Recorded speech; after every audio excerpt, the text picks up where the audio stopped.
McCoy, for this third video here, I want to take a look at your lower half of your body. And this is something we didn't really have the opportunity to discuss too much. So the first thing we want to look at is your stride.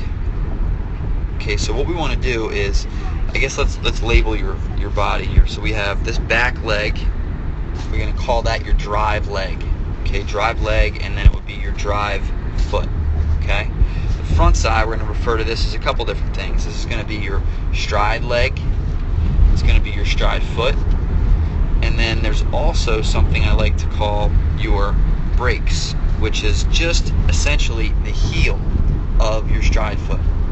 And that's going to be a really important piece of developing the ability to stay back in your throw and utilizing your mechanics. Okay, so we have drive leg, we have stride leg, drive foot, stride foot, and then your brake.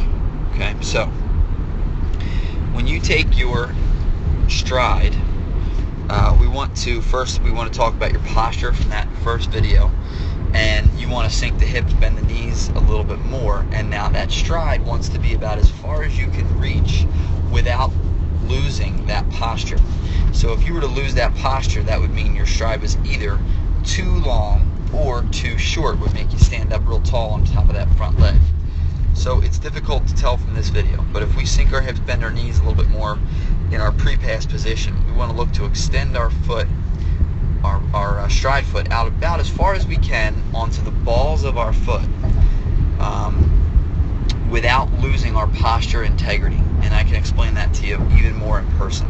Okay, but this is basically what we're looking at. So this stride foot wants to land on the balls of the foot, which is exactly how you had it. The only difference is we want to keep our hips back. So if you had a little wall here, you would want to almost try to block off your hips right there and allow your stride foot to land as far out in front of you as you can while keeping your posture integrity. You can see here that your hips start to come forward, and then you have weight coming on the balls of your foot, and then you straighten up that front leg. Okay?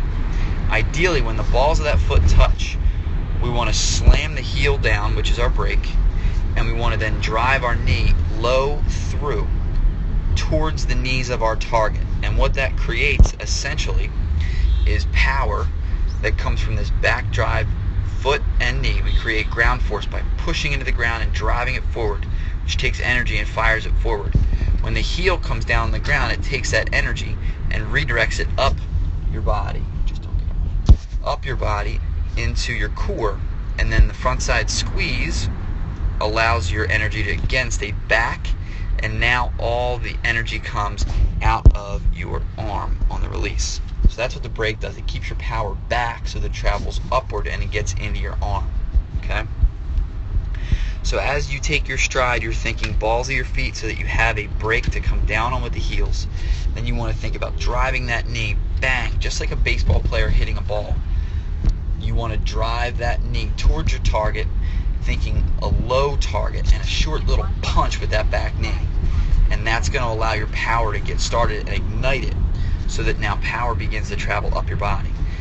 If you can do that and learn how to throw with your legs, thinking stride and then drive and brake at the same time, we're then going to sort of combine that with our upper body, rev, raise, squeeze, and that's how we maximize all the energy that we could possibly get out of our body and then into our arm, which creates that whipping effect of our arm. Okay? So one more time, we're thinking stride, and as soon as the balls of the foot touch, we then go drive and brake.